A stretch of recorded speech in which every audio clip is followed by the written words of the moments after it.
Along this great ocean route, 10 cargo planes connect Hong Kong with Australia.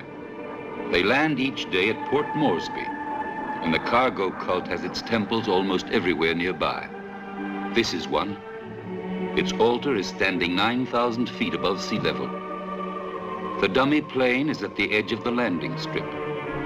At the other end, the control tower. The natives of the Rozo and Mikeo tribes are waiting for some plane to land on their strip, attracted by the bamboo model.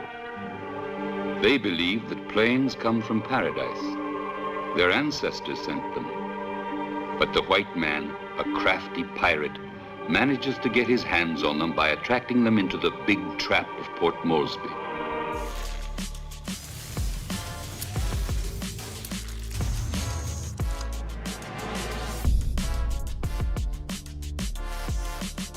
Ladies and gents, we're back. We're back again, and it's the Friday. Welcome to the show. I can't wait to get into this. This is going to be a lot of fun.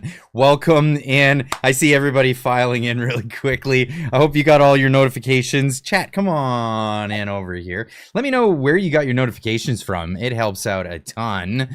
We're gonna get into Canada not being a serious country. It totally isn't, and something dawned on me today. The dawning of what we actually are. It really is amazing. It is. I don't know how this one slipped my consciousness for so long, but this is gonna be a lot of fun. Let me make this bigger so I can get the chat coming in easier to be able to see everything.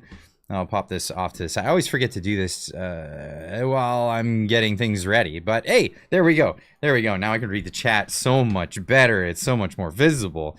Got this going on. Okay, great. Where are you guys viewing from? Pop that in the chat. Also, let me know where you got your notification from. YouTube and Discord. Happy long weekend, everybody. Yeah, it is a long weekend. It's a long weekend. So we got a few, well, I got an extra day. Am I gonna be making a video on Monday anyway? I don't know. Maybe I'll take the day off. Maybe that's the thing. Is that only in BC? No, it can't be only in BC. But you're in BC, Calgary, Alberta. Oh, Alberta, Manitoba. Canada is done. Get ready to eat squirrels. Well, just like the cargo cults, we'll be eating squirrels until we wait. We're just gonna wait for that cargo to come. That sweet, delicious cargo from our ancestors coming down here. We're gonna get into explaining all of that stuff. I know a few people in the chat, they already get it. Because you guys are astute. You know what's happening. You know what's going on. Montreal, Quebec, New Brunswick, Michigan. My American brethren. You gotta be careful what kind of hand signals you do these days. I'll give my heart out to you, but I'll just do it down below. Here, I'll throw my heart out to you down there. Mississippi, amazing, awesome. Oh, I love seeing all the people from all over North America. And if you're from abroad, let me know in the chat there as well. And I say abroad. I say it when I say abroad. I mean it. I don't think. I know a lot of people are joking about the whole 51st state stuff, but for all intents and purposes, I'm an American citizen. I'm Canadian, born and raised in Canada. We all share a culture. We all share the same culture, except one thing, which I think is uniquely maybe Eastern Canadian, and that's the whole getting right. Taking it. I don't know. And I think this is why there might be a separation in times to come. We'll see. North Korea. You got all the way from North Korea. Oh, wow. Yeah, that's amazing. I didn't know you guys could get past that firewall. But hey, thanks for joining on the show. We are not American. We get this all the time. It's so funny. You likely, depending on what part of the border you live on, because more than 75% of the population of Canada live within a stone's throw of the border, depending on where you live, which part of America you border, you probably have a lot more in common with the people in America in that section than you do people all the way across the continent on the other side, on the Canadian side of the border. I can't drill that one home enough. I really can't. believe there's high possibility of a separation. I think there is. West side is the best side. West Coast. I'm not flashing any gang signs. Not happening. BC must be annexed. Help. That might be the tricky one. Good evening from PEI, Prince Edward Island. Whole lot of potatoes. Is that how you say it out there? When you say it, do you actually say it like Stompin' Tom says it? When he sings Bud the Spud from the Big Red Mud, driving down the highway smiling. The spuds are big in the back of Bud's rig because they're from Prince Edward Island. 90% of Canadians live below the 49th parallel. Says a lot. Says a lot about the climate in our country, for sure. But there's other parts of it. Sault Ste. Marie, USA. I was born in Sault Ste. Marie, Canada, the Canadian side. And I'll guarantee you there's a lot more in common between you guys and the guys on the Canadian side than there is with people perhaps from southwestern Ontario or Quebec, that kind of thing. Yeah, Stompin' Tom, absolutely. Lisa from Chilliwack. Hey, Lisa from the Whack. Good to see you again. Amen. What's a cargo cult? We're gonna get into that. I'm excited actually to tell you guys. I've known about cargo cults for a number of years. Read about them more than a decade ago, and I thought they were just fascinating. But I never thought for once until it dawned on me today. I'm like, hold on, Canada is a cargo cult. That's what we are. We're a cargo cult.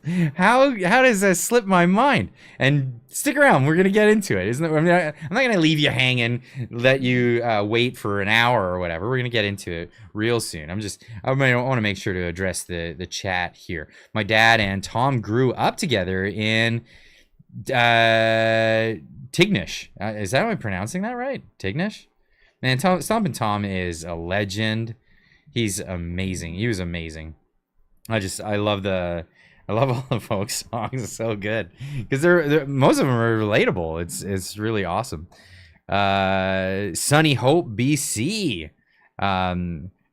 It should be Hope for Sun Hope, BC. Holy cow! Every time I've been to Hope, BC, it was always socked right in. I've never seen it. It isn't. I love the Othello tunnels though. They're a great thing.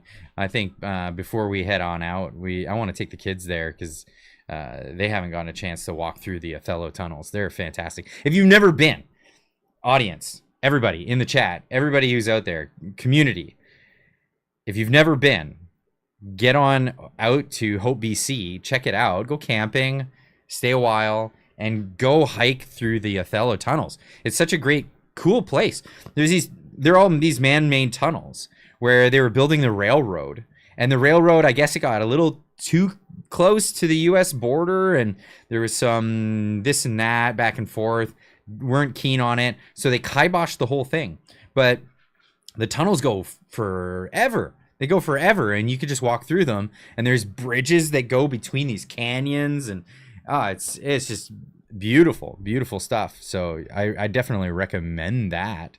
Do that for sure. Hello, Clyde. Do something. Hello, Annette. How are you? Also known as Bigfoot. What? From Beyond Hope, BC. Beyond Hope. Give us a little Hope, BC. I love Hope, BC. Beautiful. Also filmed Rambo there. Yeah, the first one, First Blood, was filmed in Hope.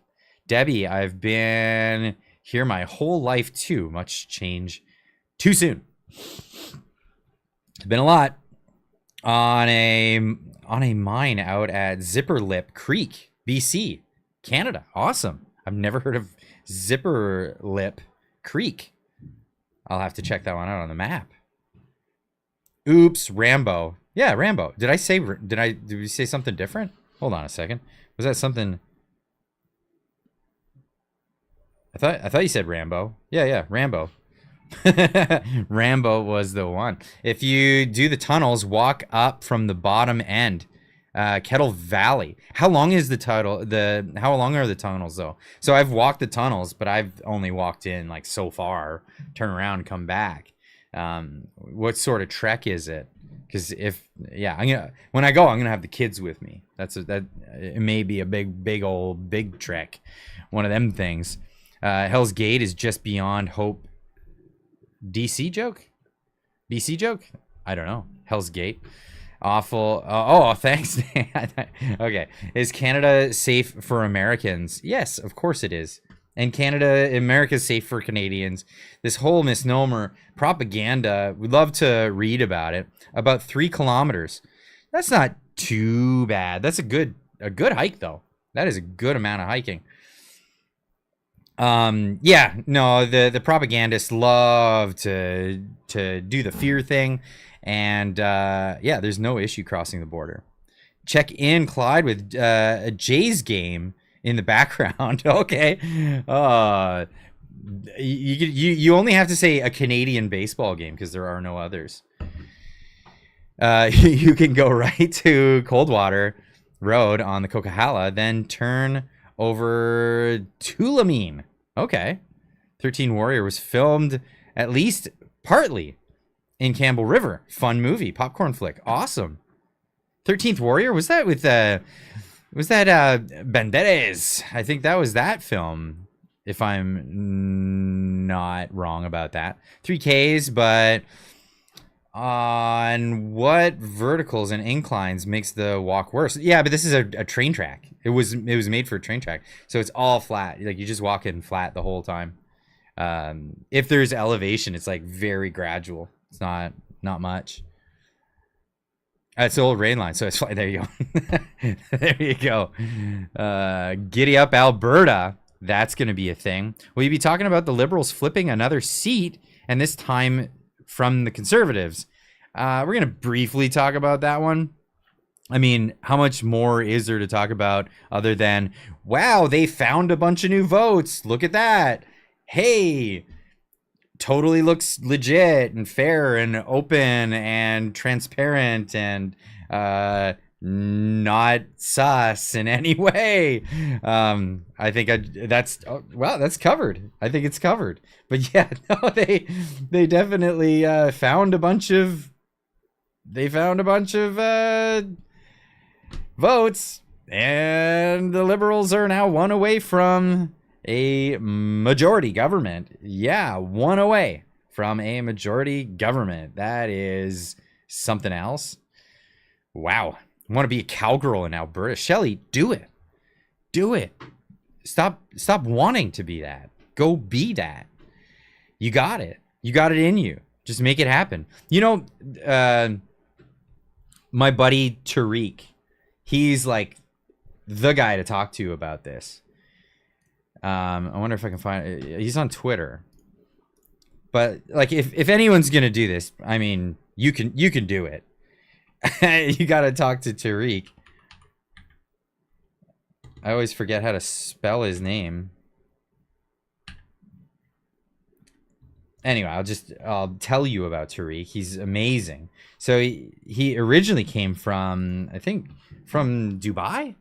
He was like well off, raised with wealth his whole life, and could have had anything. The whole world was his oyster. And he just spun a globe one day and went, I'm going there. And it brought him to Calgary, Alberta. And he flew down, he landed in Calgary, Alberta. And you know Tariq? Yeah, I know Tariq. Yeah, we met in Calgary. He's buddies with Marty. Thank you for showing me how to spell it. There it is. Why? No, I'm getting the wrong Tariq on that one.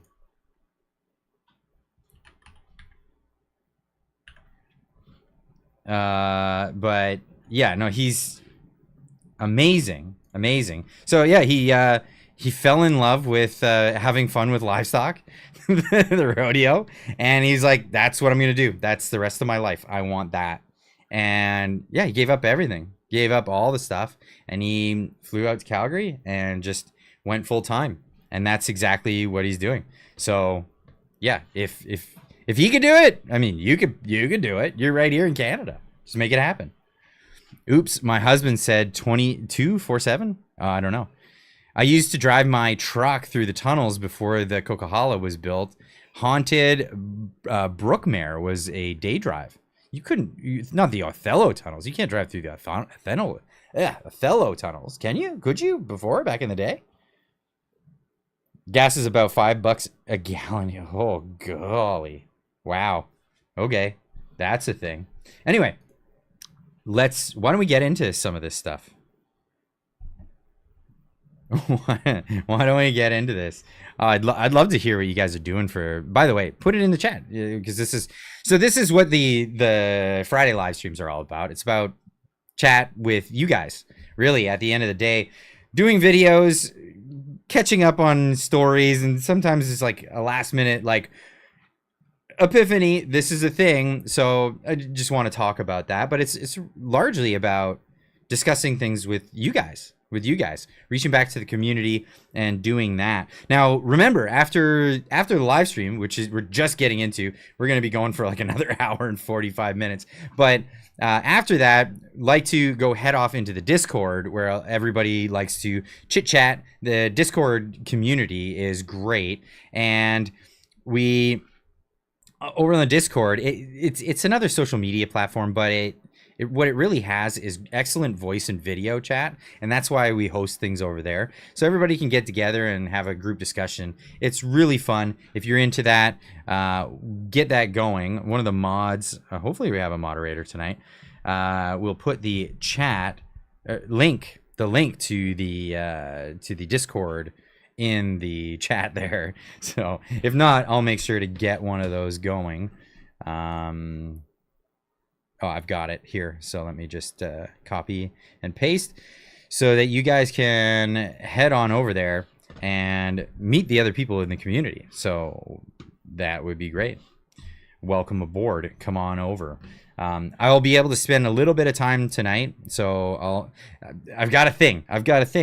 A bunch of the dads in the neighborhood are getting together, and they have this thing where every Friday they hang out and drink beers and play guitar. I'm like, okay, I got the invite. I'm heading on over for that. So that's the thing tonight after the live stream. Don't worry, we got plenty of time to go, but that's later in this evening. So I'll come say hi to everybody in the Discord and then head on off to that. But let's get into this story, because this is the one that really got me.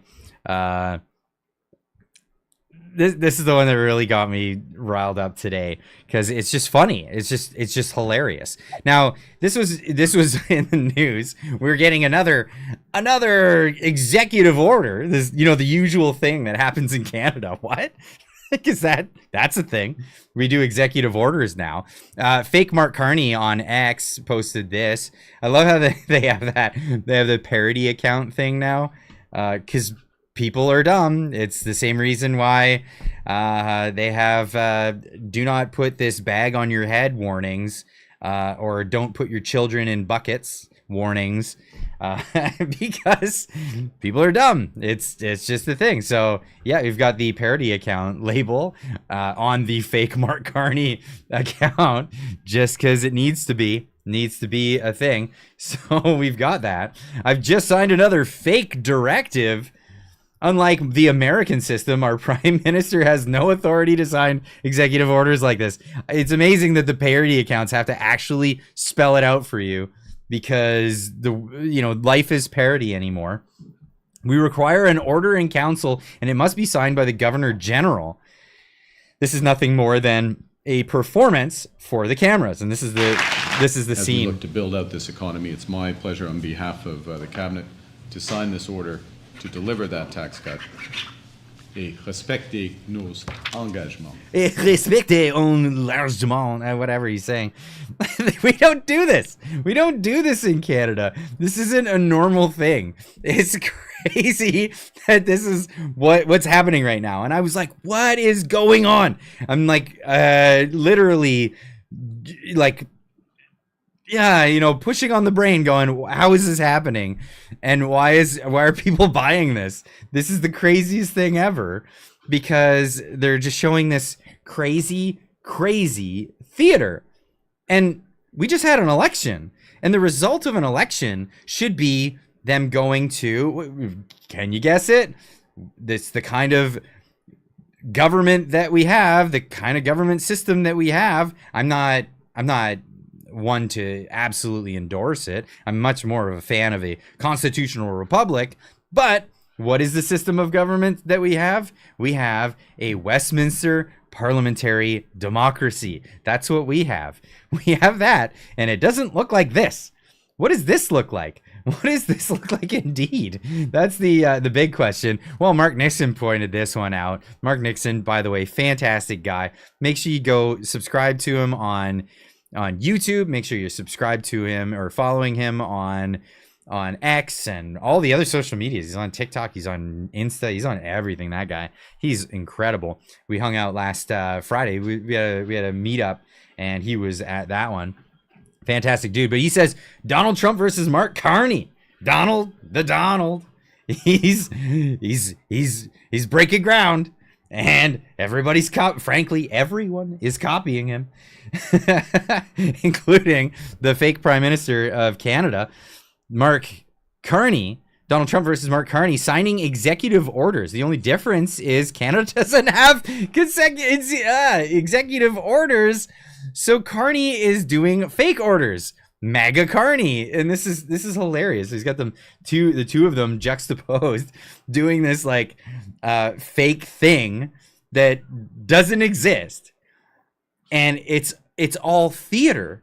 It's absolutely insane that this is what's going on, and I love it too because so many Canadians, they'll boast that Canadians are smarter on average. On average, Canadians are so much smarter than Americans. But they buy this. There are so many Canadians that are looking at this and they're just going, yeah, that's how our government works. That's totally how our government works. It's not how our government works. Spoiler, that's not how our government works. And Frank Vaughan's been pointing this out. He did an excellent video about this today. Here's a clip from it. You should go watch it in its entirety. But this is Frank Vaughan. He's just killing it. He knows what's going on, and he's calling it out. It's amazing. Depends. We're in Canada right now. You should be getting used to being governed by order and council. This is the new form of government that, to his credit, Justin Trudeau pioneered. It's never been done this way before to this extent. Nope. Executive fiat. There's Mark Carney in this picture, sitting in front of his fake folder with his fake, whatever they call it, notice of direction. Is that what it was called? Doesn't matter. It's of no force and effect. It's optics. None. He may be instructing his cabinet to develop a piece of legislation to pass during the limited parliamentary session we're about to get. But at the end of the day, it's just theater, except it builds on the preparations already laid for fiat government, which is government by order and council. During the summer months, tens of billions of dollars are going to be spent, and tens of billions of dollars are going to be added to the national debt, and Parliament won't even be sitting to see it happen. Parliament won't even be sitting to see it happen. We got North 49 RC with a $2 super chat saying, "Happy May long, all. Happy May long. Happy May long. May it be long." The long weekends always seem to fly by the fastest for me. But yeah, may it be long. Hopefully you have a good one. But yeah, Frank Vaughan pointing it out. This is all fake. It's all theater. It's theater. What are they doing? And then it dawned on me. It did, but let's look at some more. Ryan Garrettson saying, "Carney, sign more imaginary executive orders. What are we going to do with all of this savings?" All of that savings. Each family's going to get $800 apparently. We're going to get a savings of $800 per year. $800 a year. Just shy. How much is that per month? Did somebody do the math? How much is that a month that you're going to save on taxes? $800 per year. Wow. Don't spend it all in one place. If you pay your rent, you're definitely spending it and more all in one place. $33 a month.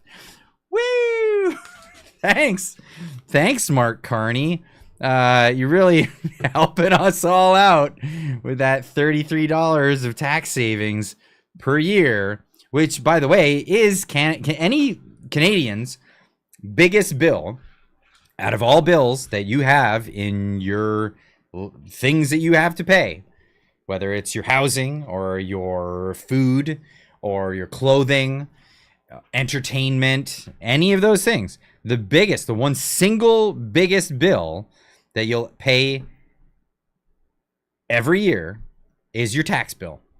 That is guaranteed in Canada. It is your biggest bill.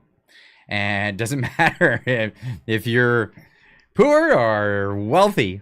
The wealthy pay a higher percentage, to the point that you're all the way up into the, like, what was it, that one streamer guy from Quebec was complaining, 57%.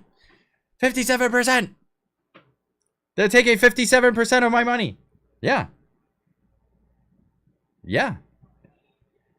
Cheers, Peter. Oh, Frank's in the chat. Oh, good to see you, Frank. Amazing.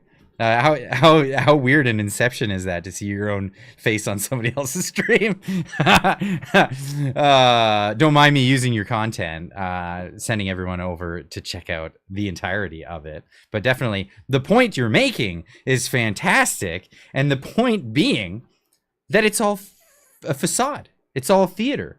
It's all something else. And it made me think, why is this the case? Why is it that we're doing that? Why is it? It's even being pointed out elsewhere. Here's Vocom, local news now, where I don't know where they're from.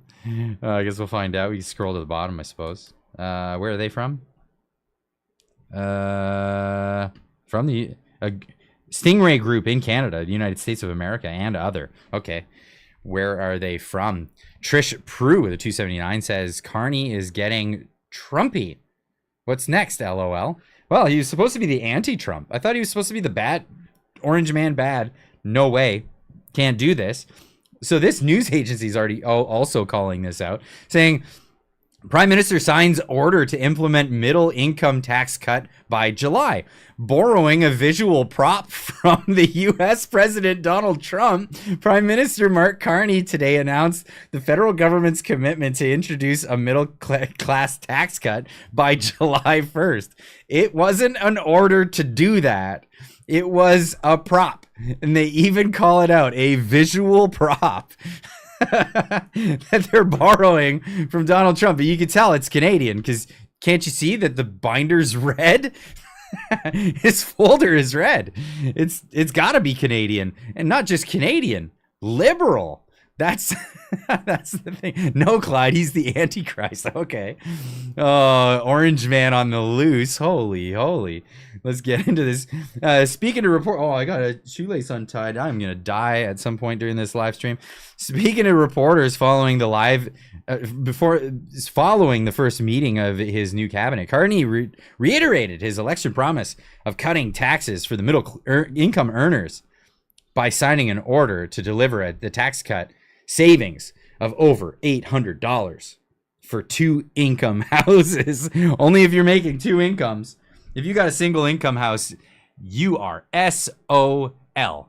Ain't happening. Sorry, I'm down here because I'm tying my shoelace. I will fall over, break my neck, and it will be the last broadcast from the Clyde Do Something channel if I don't do that now. Feels like communism. Yeah, what, the charade? The charade. Is it charade? Charade? I don't know how to pronounce that correctly, but that's that article. Let's get into this. Memes are hitting the internet, of course, with the, look at me, I'm the orange man now. Look at me. This is what's happening. Absolutely. Mark Carney becoming orange man. It's the becoming of the orange man.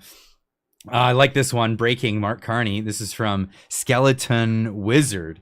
Breaking, Mark Carney is turning orange. I must turn into the orange man. Hooray, and sign more fake executive orders. Yes, he's our Somali pirate, Carney pirate. We are gonna get into more of that. This is gonna, oh man, you guys are in for a treat. This is where I said it dawned on me. I'm starting to think that Canada isn't a real country. It's a cargo cult. we are a cargo cult. Now, I gave the definition here so people can go check out what the definition is. But then I found a video, which is even better.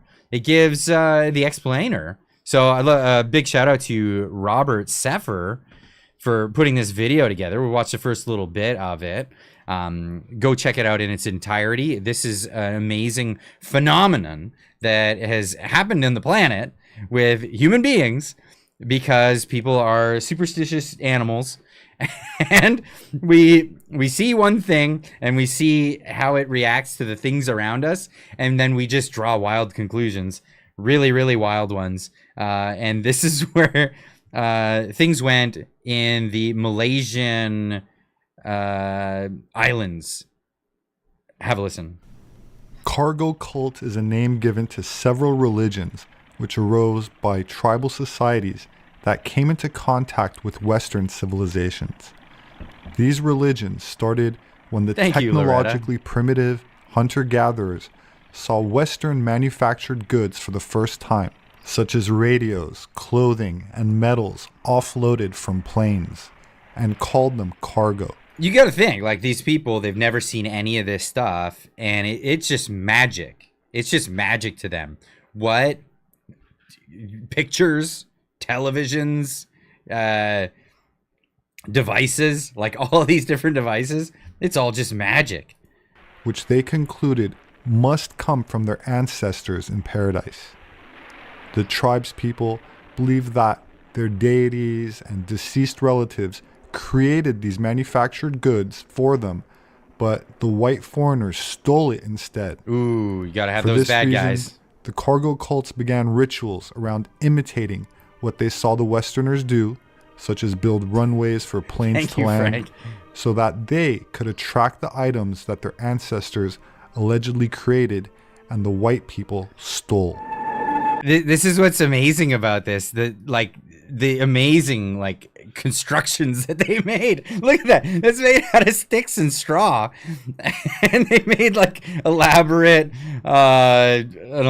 satellite dish around imitating that's amazing. What they saw the Westerners do, such as build runways for planes to land, amazing, so that they could attract the items that their ancestors allegedly created. The goggles are really something else. Is this for real? It is for real. This is not parody. This is real life. This is something it's a phenomena that occurred in the South Pacific, and it's a real thing.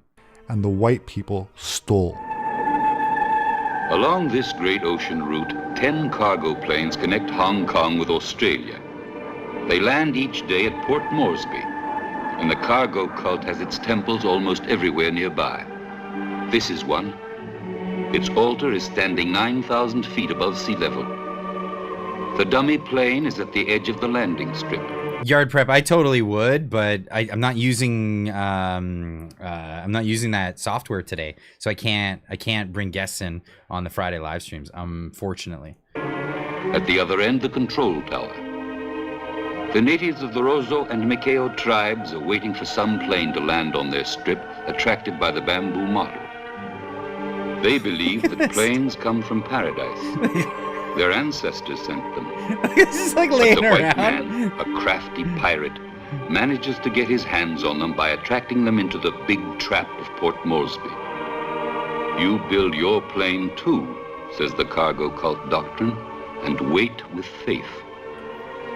Sooner or later, your ancestors will discover the white man's trap and will guide the planes on your landing strip.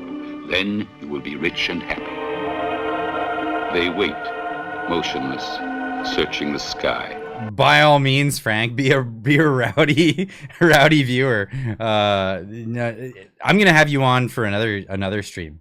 Definitely gonna have you on again. I can't wait to be on your show. There is no other world beyond these mountains, so the large birds that roar up there above the clouds cannot but come from paradise. There are only their ancestors in paradise. Therefore, only their ancestors can have built the planes. The spirits of the deceased cannot know the white men. Therefore, all those wonderful things that the planes carry were meant for their descendants. They've left the mission. They've forgotten their prayers. And here they are, waiting faithfully at the doorway to the sky. The narration's just amazing. Cargo cults. So it's amazing. So the whole idea of the cargo cult is basically a bunch of primitive people who, you know, they didn't know any better. They just saw a certain set of criteria, and then they're like, oh, okay, those criteria will get those big things out of the sky, and those things will leave cargo and whatnot. In fact, there were some of the islands where they weren't directly in contact with runways and airstrips, but they met like downed planes and things like that during the war era. Cargo crates would be found in the water. They'd go grab it and they think it came from the gods. This is a serious thing. It's legit, and they legitimately exist. And these are like traditions that are passed down from generation to generation, that, hey, if we build this strip, this runway, at some point a plane will land on it because we see the other ones doing that. And when that plane lands, it'll give us good stuff. And all of these things, it's unbelievable. And they have a set of criteria. It's just like, he lays it out here. I don't want to play his whole video, but when he lays it out, well, I'll let him tell you the criteria for what works here. Are marked by a number of common characteristics, including a myth that the material wealth was stolen from them by the white men that intercepted the manufactured goods created by their ancestors. So they're entitled, this is a thing they're entitled to, for no other reason except that they believe that is one criteria. Meant for them. According to these myths, these goods are intended for the local indigenous people, but the foreigners have unfairly gained control of these objects. But the outsiders or the foreigners are unfairly controlling these things, and that's why they're not getting their hands on them. Through malice or mistake. Thus, a characteristic feature of cargo cults is the belief that spiritual agents will, at some time in the future, give much valuable cargo and desirable manufactured products to the cult members. So you just got to do the thing that is this tradition, and at some point you'll get all those goodies. Now this takes me to where I was getting at in this story. So I said, I'm starting to think that Canada isn't a real country. It's a cargo cult, and give the definition to it. And I got into it. So here's point in case. Here's the cargo is what we get from the United States of America. And they're reliving, they're trying to reenact the things. It has no meaning. It has no meaning whatsoever. But we're reenacting the things that we see on the tube when we get broadcasts from the United States of America. Mr. Roscoe Pico with a $5 super chat says, how do you think I got a boat that looks like a truck that can land on the beaches? Because we're a cargo cult, perhaps. Oh my goodness. Okay, so it gets ridiculous. It gets as if it's not ridiculous already. But this is what we're doing. We're doing this theater. We're doing this theater for no other reason except we saw the Americans do it. So we're a cult, a cargo cult of America. And I said, just think about it. More than 75% of the population live within 100 kilometers of the border. Yes, Canada is rich with natural resources, but the number one commodity that Canada possesses is its proximity to the United States of America. It wouldn't be that way. If it wasn't that way, we wouldn't be hugging the border. We wouldn't be cramming ourselves against the border like a bunch of children outside of a candy shop with their face pressed against the glass thinking, oh my goodness, it wouldn't be so nice if I was just in there. That's what's going on. How else would you explain the fact that you could go to Alberta? We were just talking about this with Marty. You're in Calgary. You're really close to the border. You go right down there. It's busy, hustle, bustle. Everybody's doing all their thing. You cross into Montana and it's just barren. Because nobody wants to be here. There's this, what Trump calls an imaginary line, and the Canadians cram themselves against it. That's what they've done, because the more proximity you have to the United States, the more chances of you getting loot come about. This is, I guess the proximity doesn't include Alaska. Yeah, I guess there's not a lot of people sitting up against that Alaskan border. Yeah, not really. But we'll keep going with this. So the leaders of our country, or the leaders of the country, prop themselves up in a charismatic fashion, in a flamboyant sort of display, trying to their best to mimic what they see coming from the United States. This is on. We're seeing it. Look at me. I'm the orange man now. This is what we're seeing. There's no seriousness to it, though. It's just a dance or a display. This is just what they're showing off. We are this cargo cult. It's unbelievable. Just like the cargo cults of the Malaysian Islands, Canadians reflect on a not so distant past when gifts were bestowed upon them by an affluent Western power, rather than the crates that the cargo cults get of the consumables. The Canadians received overflow industry and production.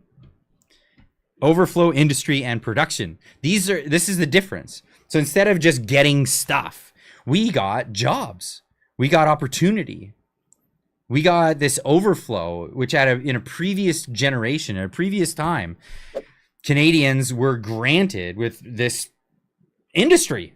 Because, well, I mean, look at Motor City, for example. Look at Detroit, where all these auto manufacturers started. The hustle and bustle, it was crazy. There was so much going on. They were expanding like crazy, going into different parts of Michigan, and then they had to go all the way around, all the way to Ohio. They're going into these other areas and building industry.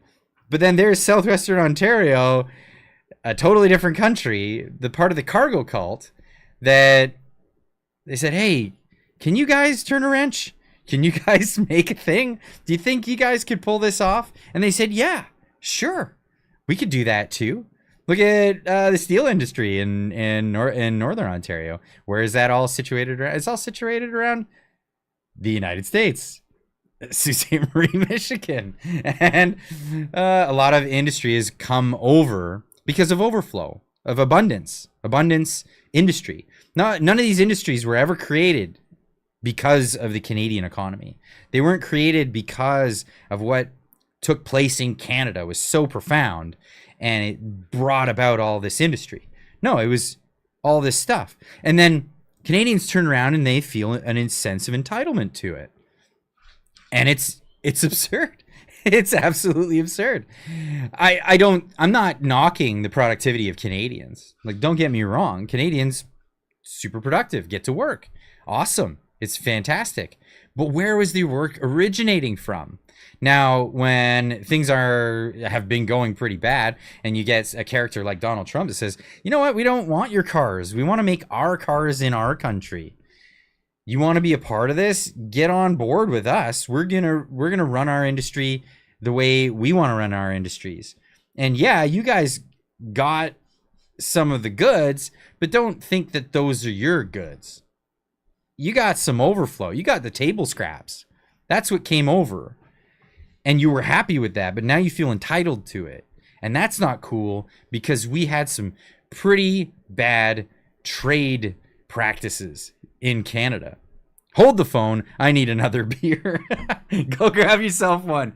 Grab yourself a Wobbly Pop. You can get one of the Wobbly Pop t-shirts over at the Clyde Do Something store. Get that up on the thing. Our coffee is back and being made again. There was a bit of a downtime for the roasting facility where we do the roasting, so we weren't able to fill the order, so we put it as sold out for a while, but that is back. So if you want to get yourself some of that, or you want to get yourself one of these lovely t-shirts here, get yourself over to the Clyde Do Something shop. The link is in the description down below. Everything supports, well, it supports the channel, but it also supports another amazing entrepreneur, a good friend of mine, Yuji, who's actually the mastermind behind making all of this amazing coffee and running the store. So if you want to help support another family man, another amazing Canadian doing amazing things,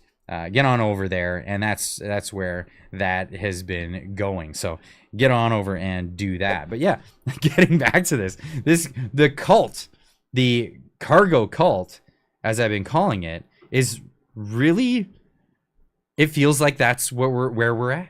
It feels like that's where we've been for some time. Now, that isn't to say that Canadians can't aspire to be more, but the problem is well, I mean, it's pretty clear. Anytime Canadians start doing really well, what's the first thing that they do? Can you answer in the chat? What is the first thing you do when you become very successful at anything in Canada? The very first thing that most Canadians decide to do, well, I guess there's a delay, so I'll give you the answer. Get taxed. No, Canada needs a sabbatical. They fly south. That's right. Look up the myth is Canada. What? Leave Canada. Move to the U.S. Leave. Move to the U.S. Move to America. Move south. That's right. Move to the U.S. They start voting liberal. NDP, get out of here. No successful person does that. Not that I know of. Yeah, they leave. They get out. They get cargo from Amazon. Successful Canadians leave and go to the U.S. That's the case. Now, in recent time, people are saying, you're a traitor if you go move to the United States. But nobody was calling Mike Myers a traitor. Nobody was calling any of these, Wayne Gretzky, a traitor. Nobody was calling any of them a traitor. This is just, it's what Canadians do when they become largely successful. Now, is that a negative thing? I don't think so. I don't think so. But what I would throw out there is that Canadians need to realize that it's not a bad thing. But there's this connotation that is a bad thing. The Diddy and Mike Myers thing, that's a bad thing.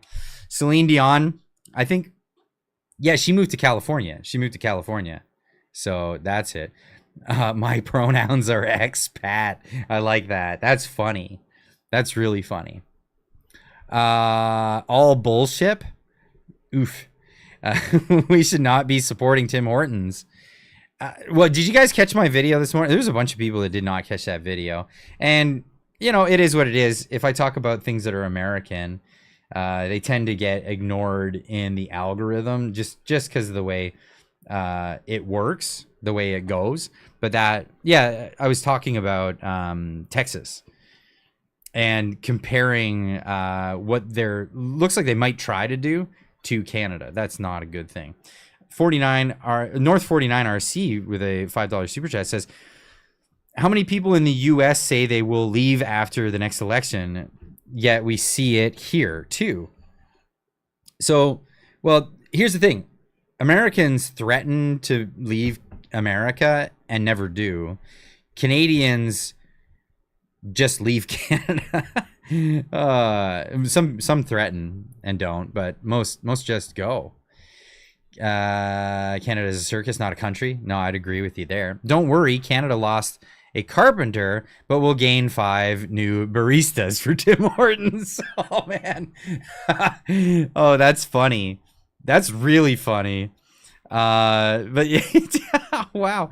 So yeah, that's how things are going. I think what I was getting to here was just that it used to be a sign of success was leaving Canada and moving to the United States.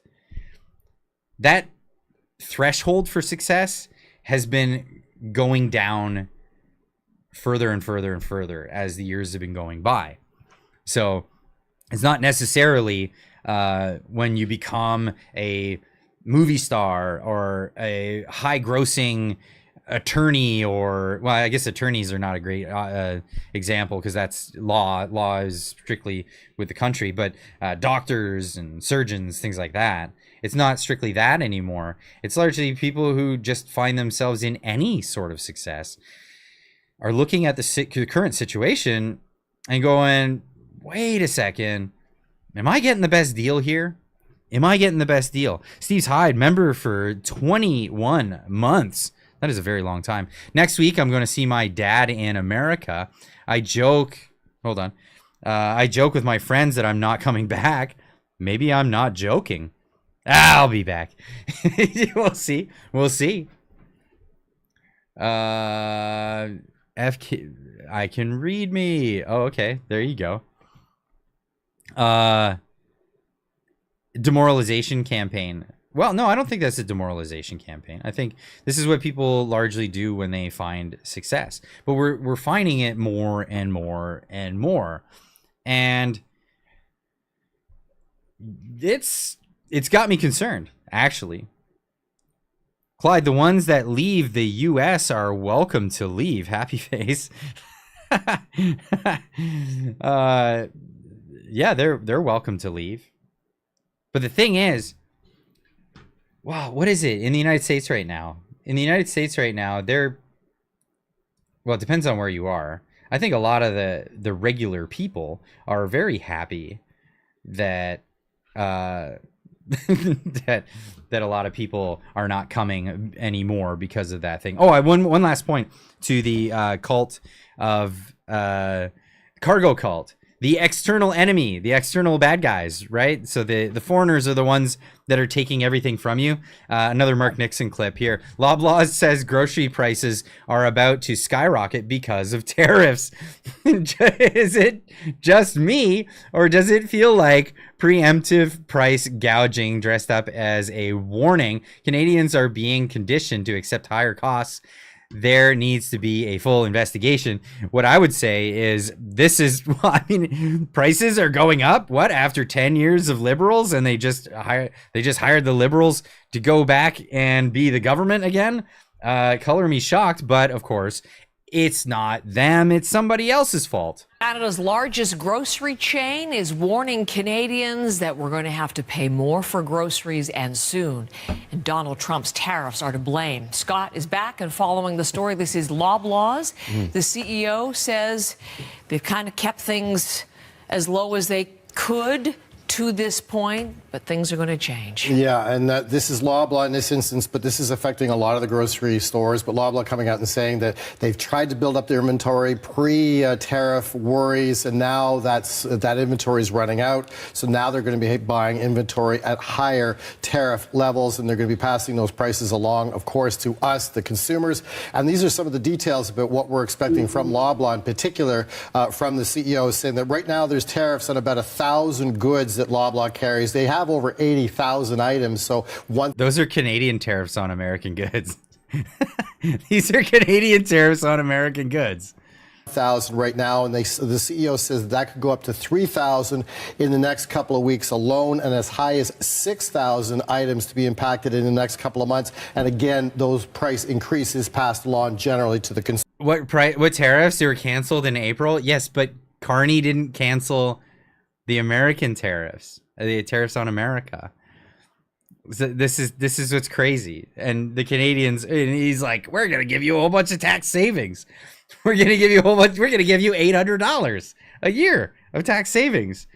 But get ready for expensive groceries. Consumer. Now, as per the CEO, that's Per Bank is his name, he lays the blame squarely on the U.S. tariffs, saying in a statement that while the tariff situation might be improving between the U.S. and other countries, that's not the case here in Canada. In fact, we'll be facing a large wave of tariff-related increases in the weeks ahead. Goes on to say that this means, unfortunately, a lot of us, if not all of us, will be paying more for food, for produce, for health and beauty items, everything that Loblaw carries. And so this will be exponentially increasing on what Loblaw will be paying in tariffs, but they're not alone. A lot of the grocery stores are going through the same thing, but this is a statement from the CEO. Okay. Canadians paying taxes, paying money on tariffs for food, That's Canadian tariffs. That's not the American tariffs. That's not how that works. Americans put tariffs on Canadian goods going to the United States. If there's tariffs that are driving the price of your food up, it's because the Canadians have tariffs on the American goods. Get that through your head. I can't believe that. That's insane. That's absolutely insane. Diane Sylvain, member for 15 months, says, excuse me, hi Clyde, too bad Jane Arden did not leave Canada, LOL. Can you play the young Trump video where he talks about working on Taco Tuesday also? What was that? The young Trump video.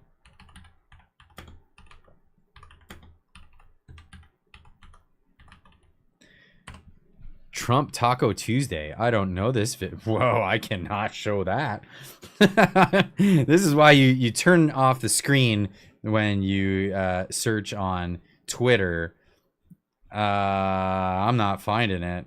I'm finding a lot of other stuff that's not the taco that you're thinking of. Wow, Twitter is a dirty place. Oh boy. Oh, there's the Three Musketeers. Yikes. Not finding it, unfortunately. Sorry. Gotta keep that screen off when you're actually actively searching for a thing. I'm not seeing that one. But I can show Jane Arden because she's just such a fantastic, such a super lady. She's so nice, such a nice person. So some people want to get out of the cargo cult, and that's what's been happening here in Canada. Well, at least on the western side of Canada, there's a lot of talks about Western separation, whether it be the whole West or just Alberta, maybe Alberta and Saskatchewan. We don't know. We'll see how that goes. But of course, people are excited about that. People are energetic about that. People are very angry about it. If it was his Facebook loves Jan Arden, I only go to see one friend and my sister can't stand it. Oh yeah, Facebook. What? Ugh. Anyway, let's have a look at Jan Arden. For those who didn't catch this video, if there's any children in the room, earmuffs, because Jan has some nasty foul language. Here's Yukon Strong putting this one out there saying, Jan Arden has a meltdown over Western separation. These people want us crushed, impoverished, and humiliated. This is exactly how you get somebody to stay. This is how you ask somebody so nicely to stay. Hey, Alberta. Hey, a bunch of fucking separatist wackos. How you doing? Feeling good about yourselves?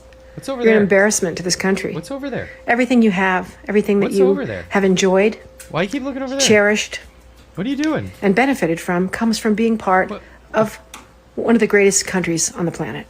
What?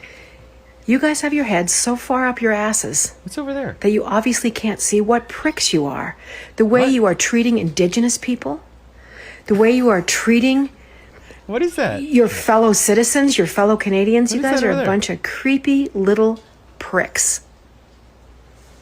Alberta will never separate from Canada. It's never going to happen because people like me are going to stand up, throw their shoulders back, and keep fucking yelling. Oof. And keep standing up for what I know is right. And what you guys are doing is... And looking over there. What you guys are doing is it's so crazy. What was she looking at? Why do you keep doing that? Why do you keep doing that, Jan? What's over there? Is that your next fix? Is that your dopamine bottle over there? I thought you were getting it from the clicks that you're gonna get on this.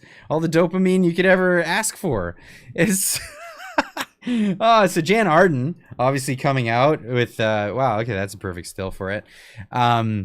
Just vitriol. It's amazing though, but she has become the spokesperson for Alberta separation. It's the greatest thing because Alberta separation is not up to everybody else in any other province.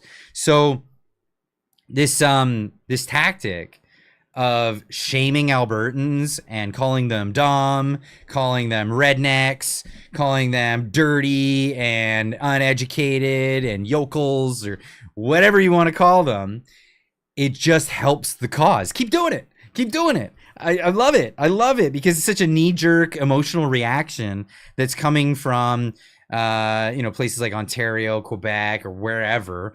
Eyeliner. She called them pricks. Yeah. So this is great. This is great. I'm ecstatic about this. I would like to see more of this. Please, Jan, do more of this. I would encourage all the crazies to get on board and help campaign for Western separation. Because at the end of the day, again, it's going to be people from Alberta that will decide whether or not Alberta stays in Canada.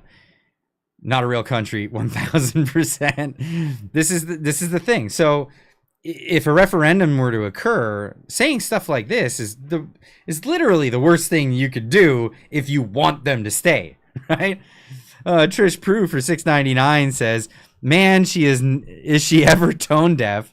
Like the feds have treated with the natives well. Such a welcome wagon." Yeah, of course, the feds have been awful to the natives. Like realistically, separation. If the indigenous people go with separation, they'll get a sweet deal. Believe me, they'll get a sweet deal, and they won't have to fight every tooth and nail every way down the way with that. Maybe even a permanent deal. Maybe even a here you go, you got it, it's yours. A separate entity. That would be something else. One final payment and done. Canada is a corporation registered in Washington, D.C. I've heard that a million times. It's like the whole, I'm not driving, officer. I'm traveling. I don't fall under your jurisdiction. I'm a freeman. I fall under maritime jurisdiction. I'm a boat captain. If you haven't heard of that, the sovereign citizen stuff, look it up. It's funny. There's a lot of people getting arrested. It's not a good path to go down, though. I would recommend not to do that. She is coming with you in the separation. No way. I doubt that. Right to free travel. Yeah, you could. Travel, not drive. Oh my goodness, you guys aren't really into this, are you? No way. Yes, free man. Canada is a corporation, though. Okay. Living is funny. What does she get from Carney? I don't know. I don't know what she gets from Carney. I think she's just deluded. Like she's the Canadian counterpart to, I think, Rosie O'Donnell, someone who just lost their mind.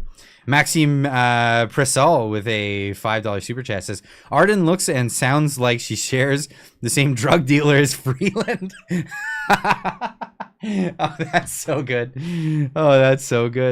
What was it? There's a clip that was really, really funny that Alex Zoltan got. Yeah, this is the clip. Christopher Freeland, who claims she does not own a vehicle but was caught recklessly speeding in a rental anyways, has been named transport minister.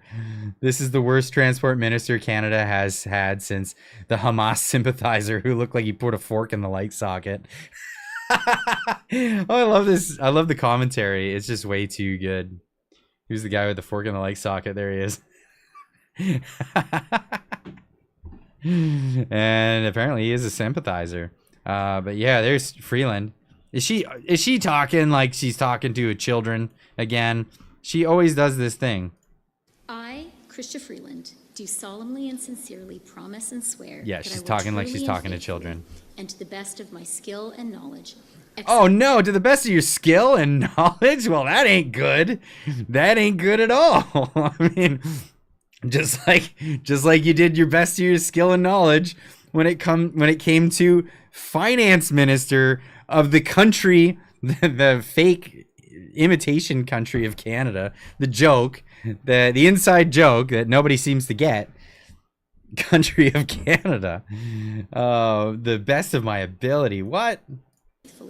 And to the best of my skill and knowledge, execute the powers and trusts reposed in me as Minister of Transport and Internal Trade.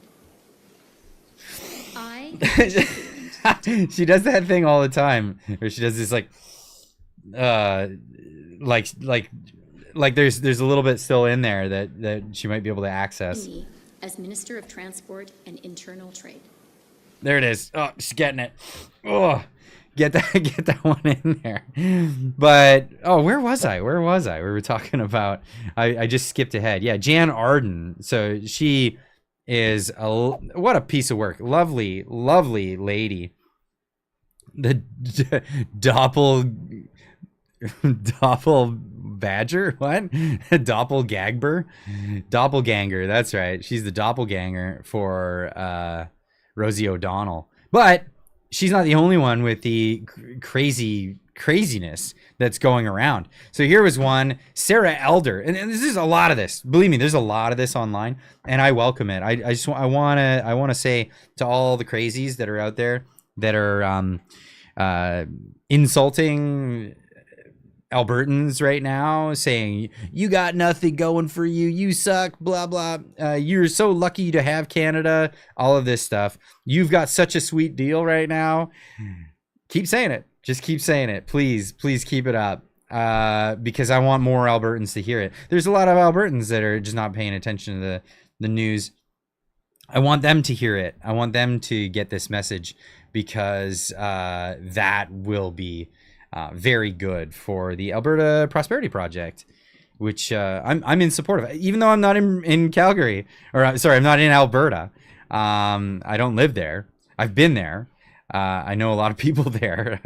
I'm supporting from afar out here in British Columbia, because there is no chances that British Columbia will ever separate if Alberta doesn't first. So that's very much a thing. Canada was lucky to have Alberta. I love the language. So here's my ballot question for Alberta separation, says Sarah Elder. Sarah Elder is very upset about this, so she's getting out there and she's putting words on paper. She's putting words on a screen to get people to pay attention to her and get all the dopamine hits she could possibly get. You don't want to be part of Canada? Well, you need to give up all the benefits of being Canadian. The whole point of the Alberta separation thing is because there is not a lot of benefit to being Canadian. Let's be honest about this. But here's what she wrote. If I was writing the Alberta separation referendum question, this is what it would be like. It would be a big old long question with a bunch of misnomers in it. But let's get into it. Do you agree to give up your Canadian pension plan? That's the first one. Give up your Canadian pension plan. So Albertans have paid into it for how long? And paid into it, probably overpaid more than a lot of the other provinces, because there's a lot of people making good money. New poll today, Alberta says yes separation in Angus 45, other 53. That voice needs to be on a cartoon. There you go. So the pension plan. So the pension plan. Okay, Albertans have paid into it. They're deserving of it. And I like the way that Jeff Rath said it. You know, if I move to Florida, I still get my pension plan. I still get paid out my pension. You still owe it to me. So if I move to another country called Alberta, oh, sorry, the country moved. I was already in it. I still get my Canadian pension plan. So sorry there, Sarah Elder. Sarah Elder. Yeah, that one's not going to work out. But how about the next one? Canadian passport. So what? Alberta will make their own passports. Woo! Canadian money. And the Canadian passport is not as great as you think it is anymore. Like, it's not as great as you think it is anymore by any stretch. I mean, yeah, we still have negotiations with other countries. This is a whole thing. Alberta being a smaller country, if it was a country, it would have an easier time making these negotiations. The reason why the Canadian passport is losing a lot of its value is because the number of immigrants that have come over and faked their way through the system to get citizenship are making a mockery of our passport and have been causing trouble in other countries and getting in trouble. causing a ruckus, and those other countries are taking note, and they're saying, whoa, Canada, your demographic has fundamentally changed. So we can't really just look at your passport the way it is anymore. You're Canadian? What's going on here, on there? Lots of stuff is going on in Canada. Lots of stuff. Do the voice. Do the voice. Does it not max out at 1,200 and change for the CCP? I don't know. Let's settle Alberta separation. Canadian the hockey. Leafs win the cup. Alberta what? The Leafs win the cup. Alberta willingly or forcibly stays. That's so funny. Yeah. Okay, if the Leafs win the cup, Alberta stays. Let's put that there. I think that's an easy one. Carney's in the climate gangster godfather. Is he the yeah. Let the Easterners tears flow. This is where it's getting good. So, yeah.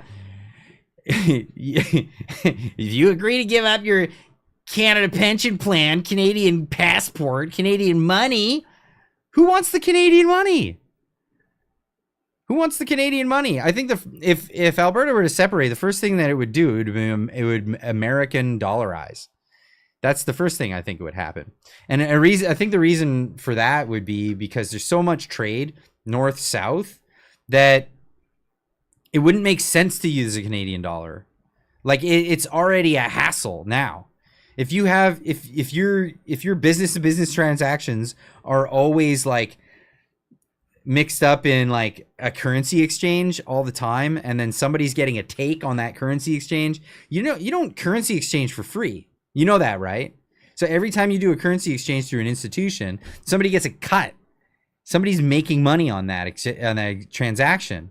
You get a middleman right out of the way immediately by American dollarizing Alberta. Like I just don't understand the mental thought process of this person. But these are the things. Unrestricted travel within Canada. Okay. So there's tell me about unrestricted travel in Canada. Tell me about how unrestricted it is in Canada. Go back a couple of years. Remember a couple of years ago when you guys were all scared of the common cold? Tell me about how unrestricted travel was in Canada. Tell me all about it.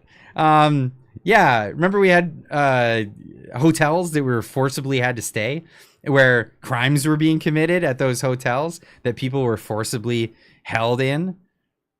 I lost some brain cells reading that, Clyde. I think she did before writing it. Absolutely. Crazy. So the ability to work. Hold on. Unrestricted travel anywhere within Canada. The ability to work anywhere within Canada. When people travel to work in Canada, where do they travel to? Please, in the comments right now, tell me the main destinations for people to travel and work in Canada. What are those places? Please. And I'm talking about commoners. If you're talking about commerce or any of that stuff, people go to America, they go to Japan, they go to China, they go to London, they go to all these places. They don't have no problems because you're doing it internationally. You just do it the same way with Toronto and Vancouver if you're in Alberta. But where do people go to work when they're leaving their stead in Canada and they have to travel out to go to work? That's right. They're going to Alberta. They're not going the other way. They're not going the other way around. How many Albertans are going, oh boy, I better get over there to northern Quebec because I got a job waiting for me. Oh, shucks. I got to get over there. Golly. And get a big old paycheck over there in Prince Edward Island. They need help with the potatoes. I'm thinking about traveling out. I know I'm here in Calgary, but times are a little tough. I need to get over to New Brunswick and help them out with I don't know, signing checks for the dole. Where are we in this? Who writes this stuff? It's amazing to me. It's it's just So funny. Go ride horses with Tariq. I would love to. I'm scared to, though. I've never ridden a horse. I'd give a horse a go, but riding bull, forget it. No way. I like my neck unbroken, thanks. Clyde, Jana Arden is from Calgary. Yeah, well, she could get used to it being Calgary, Alberta. Period. Get back on the horse. That's it. Oh boy, a political prisoner for something I didn't do? There you go. Oh, too funny. Texas rite of passage to ride a horse? Is that right? Well, I'll make that a thing. I'll put that on the list of things to do. She could give a horse a ride. Clyde is a horse's name. Clydesdale is a type of horse. It's a breed of horse. Well, let's get into this. Okay. The ability to work anywhere within Canada. It just kills me. That just absolutely kills me. Everyone's coming from other places to Alberta. You're getting cut off from that. Just comply. Remember, for 7 months, says Clyde, would give a horse a go. Y'all heard it here. Yeah, come on. I see what you're saying there. Gotcha. You're doing great job explaining these ugly truths to your countrymen and women. Thank you. Salute. So what else is being? I have to jerk my head to the side because they did it in such an artistic manner. Because that's just what we need from our leftist people. It's just they bring us all the artisms. We couldn't have any artisms without these peoples. Unbelievable. So yeah, the ability to work within Canada, the ability to work anywhere within Canada. Is that twice? The ability to work anywhere within Canada. All protections guaranteed under the Canadian Charter of Rights and Freedoms. Oh my goodness. I didn't realize that Albertans would be giving up the right to the protections granted to them by the Charter of Rights and Freedoms. The Charter of Rights and Freedoms of, what was it, 1982. Thank you very much. What a document that is. It's definitely held up to the test of time, and all the things that would protect people from government overreach. And asked Mary and Chris about those protections. Yeah. I was trying to ham it up. Oh, the protections of the the Charter of Rights and Freedoms. You're just gonna give that up. You're just gonna give that up, Alberta. You know, I mean, the Charter of Rights and Freedoms that could just be, I don't know, crumpled up and thrown to the side because of political expedience by a dictator wannabe prime minister. Are you serious? Ask Tamara Litch what she thinks about that. That's just hilarious. It's absolutely laughable. You kidding me? The Charter of Rights and Freedoms is not worth the paper it's printed on. It's not worth the ink that it was used to print it. That's what it is. We've seen this. We've seen this. There is no protections. There is no protections.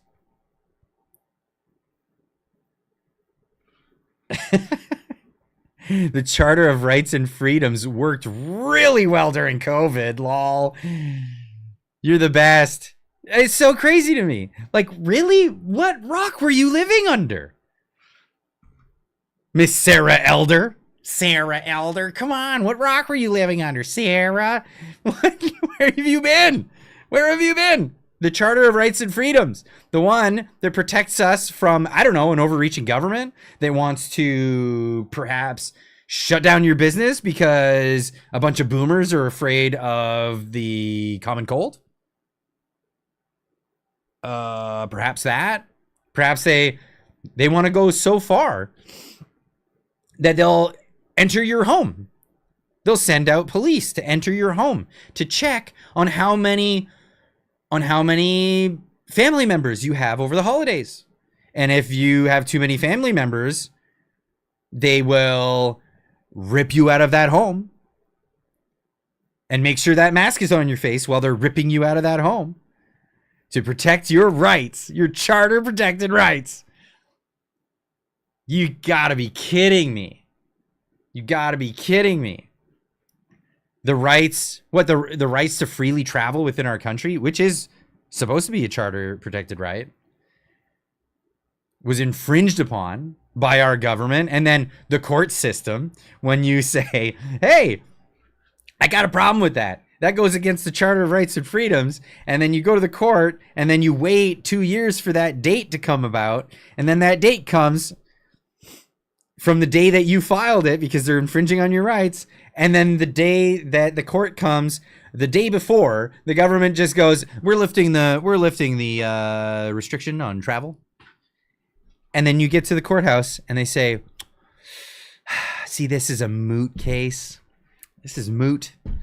They're not doing it to you anymore.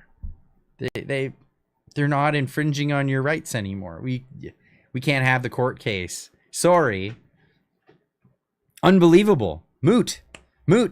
That would be like getting assaulted. When you walking out on the street and somebody assaults you and you go to the court and then the court says, yeah, but he's not assaulting you now. He's not assaulting you now. He's got to be assaulting you at the time of the court case. Lisa from the Whack for 2 says, you help bring some crazy sanity to the right. Appreciate it.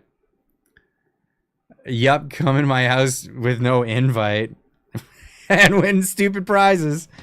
That's the thing. So what charter rights were protected? Sarah Elder? I'm guessing Sarah Elder is the type, when she writes out the word freedom, she spells it FREEDUMB. Because we saw a lot of that during the pandemic and during the Freedom Convoy.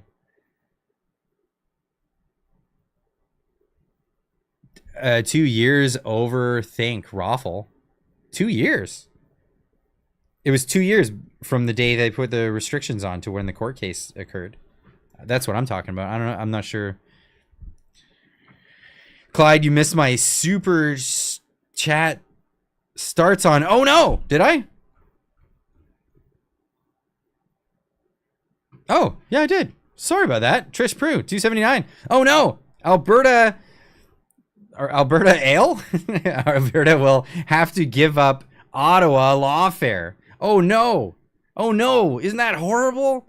Isn't that horrible that we'd have to, I don't know, perhaps when the federal government comes to pick a nice grandmother out of her home in Medicine Hat and drag her across the country because somebody called in that there was a picture of her with somebody who is an accomplice at a protest, that they're only allowed to speak to each other when lawyers are accompanying them. But the lawyers were there while the picture was being taken, and it was public knowledge, and they knew that. They absolutely knew that. And so they put that lovely grandmother in shackles and a paddy wagon and drive all the way across the country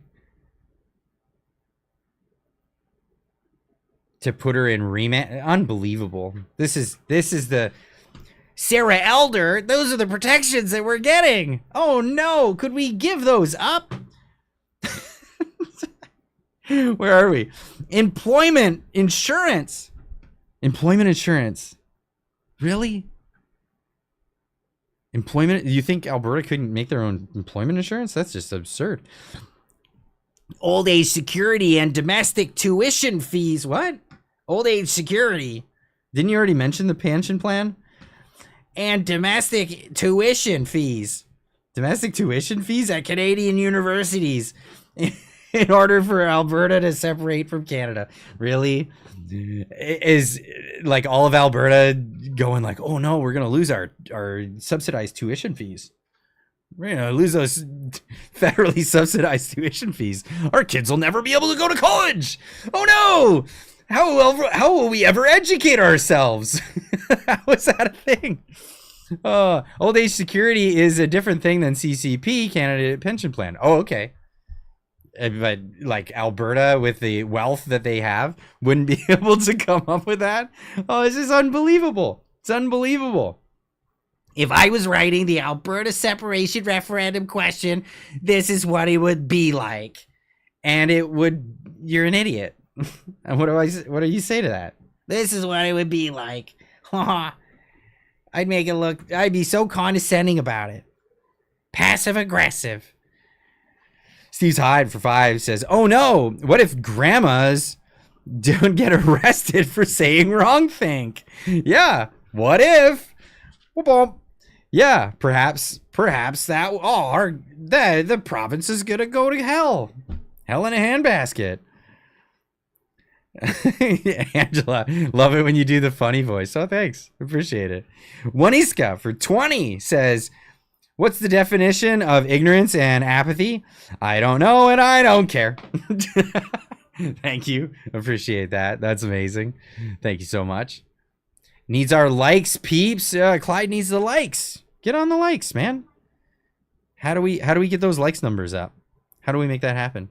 It's a simple engagement thing. Just go on down, hit that like button, boop, boop, and then it's done. Defight You for 5 says, my daughter will never be able to afford a house in Canada. Why would Alberta not want that for their children? Why not? Why not indeed? Why not indeed? Holy cow. But that's all going to come to that's all coming to an end. I'm not kidding. Holy cow. Is that ever hitting a fan? The whole housing situation is just absolutely crazy. Let's have a look here. Angela Cordoso, member for 15 months, says none of the next generation will ever be able to afford a house in Canada, unfortunately, at the rate this Liberal government is going. Now, there could be a time where the next generation could afford a house. There could be a time, but it would severely damage everything in Canada. Severely. So, and I've been ringing this bell for years. This is a bubble market economy. It's a bubble market. We're like flailing arms man outside the dealership. Everybody, it's a bubble economy. Look, have a look at the fundamentals of the situation. Have a look at the fundamentals. It is absurd what is happening in our economy. Better Dwelling saying Canadian household debt grew 2 times faster than 2019, driven by mortgages. Mortgages, what do they say? It's about 40% of our economy is housing. That's unsustainable. That's completely unsustainable. Wrong. You're wrong, Clyde. Prove me wrong. Canada's central bank has been slashing rates to get households to borrow, and mission accomplished. Stats Canada data shows household debt climbed aggressively in February. Growth may seem slow relative to the recent low rate frenzy, but debt is being racked up at twice the rates seen in 2019, despite weak home sales. Continue reading. Where were we? Despite weak home sales, growth is driven by mortgages, implying the boost is coming from a new home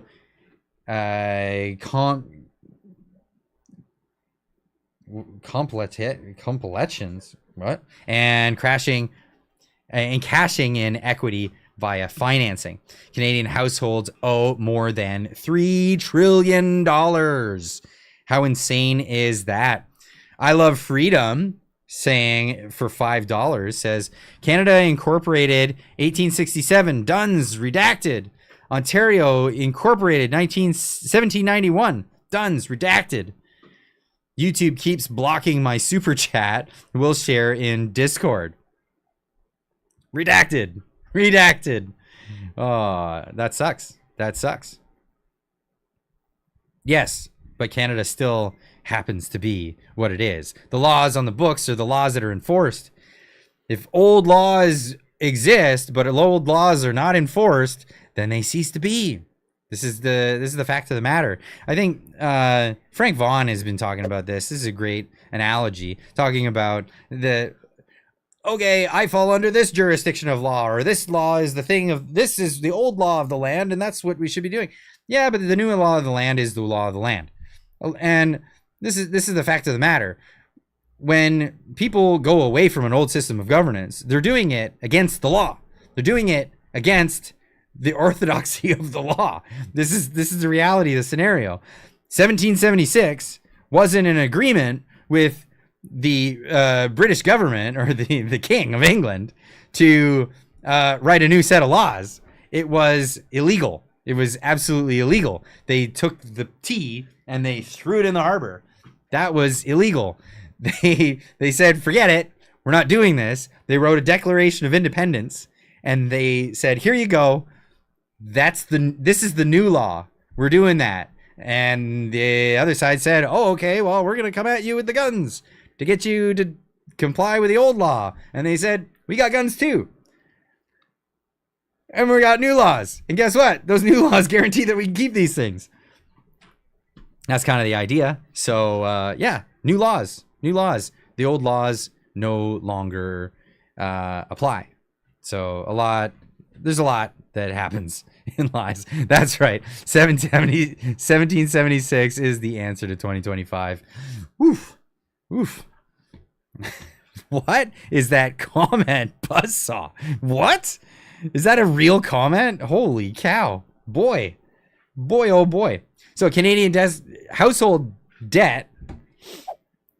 Canadian households owe more than $3 trillion. Canadian household debt in trillions of Canadian dollars.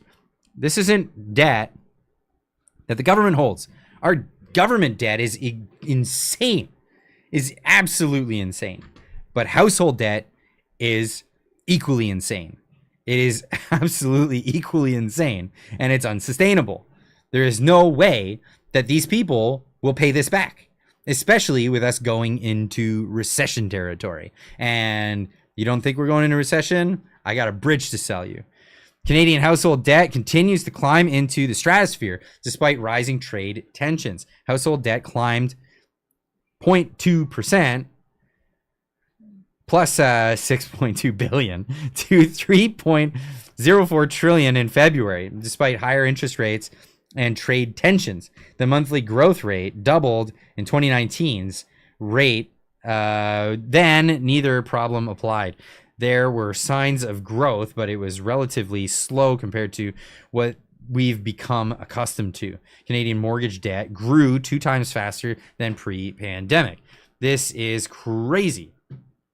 It is absolutely insane. Now, what happens in low interest rate economies? This is a big thing. Oh, sorry, I don't want to miss this.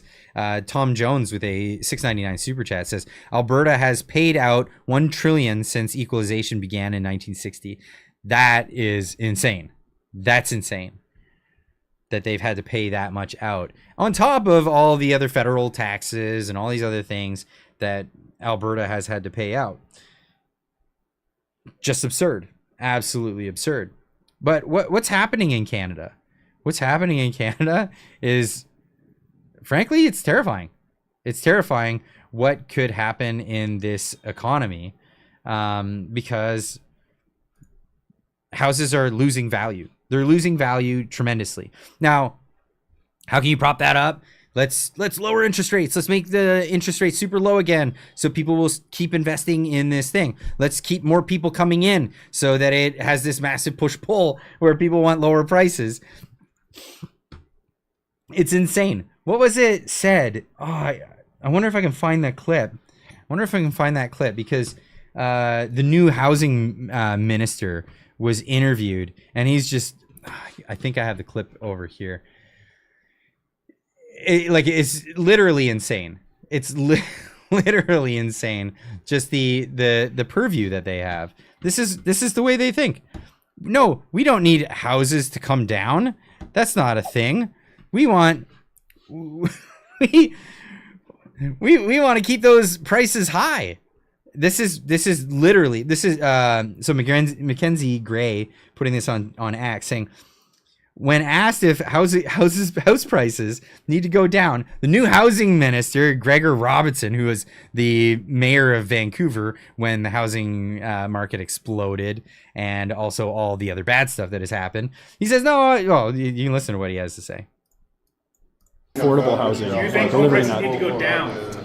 No, I think that we need to deliver more supply, make sure the market is stable. It's a huge part of our economy. We need to be delivering more affordable housing. The government of Canada has not been building affordable housing since the 90s, and we've created a huge shortage across Canada. That's where the big need is right now, and I'm very encouraged that the Prime Minister and our commitment right now in government is to double construction and focus on the affordable side. What is affordable housing if the prices of houses don't come down? Please answer me in the chat. What do you think affordable housing looks like if prices don't come down? Because he doesn't want prices to come down. And this is the serious, and honestly, this is a conundrum for politicians, because politicians are banking on the fact that the people who have equity don't lose that equity because they have liens against that equity. It's crazy. Faye, and I'm not going to be able to pronounce your last name. I'm sorry. I'll try. Truhamchuk. Maybe that's right. Thank you for the $6.99 super chat. Says, if you can't afford to pay in cash, you can't afford to put it on credit. That's, well, there are things that you would want. I mean, a mortgage is credit. But the mortgages today are crazy. But yeah, if you can't afford to pay cash, that's the way I live my life. The way our family does it, we pay everything with a credit card. Basically use our credit card like a debit card. But we always make sure that it's always zeroed out at the end of the month. Don't carry anything over. That's the thing. Yes, but some people are only eating on their credit cards. Disaster. It is a disaster. If you have a line of credit that you are not paying off the principal of all the time, you are screwing yourself. Seriously. And it's not going to get better. It's not going to get better. So, yeah. Credit cards are great.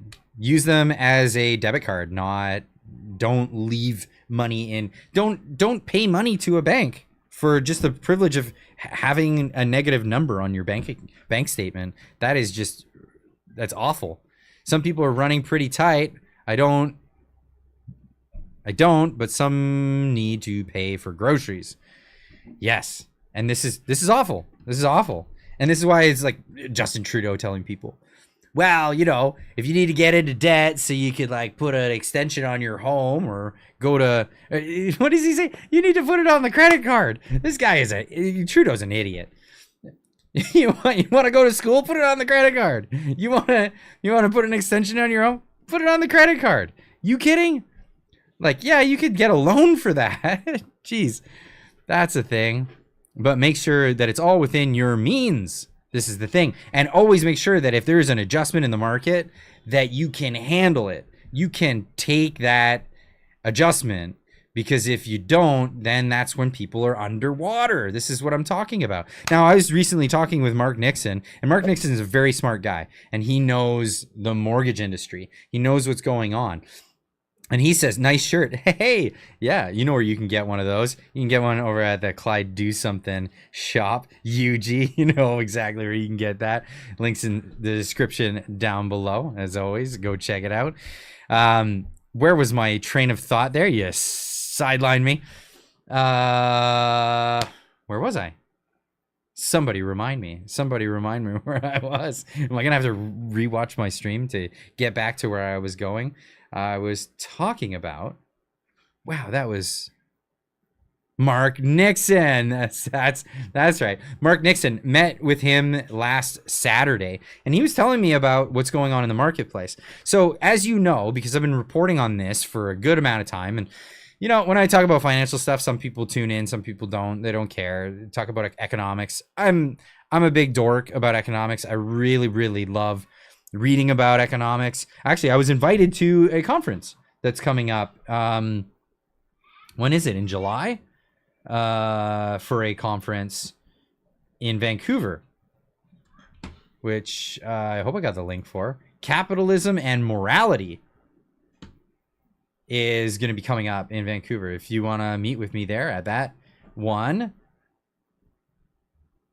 make sure you get your tickets, because I'll be at it.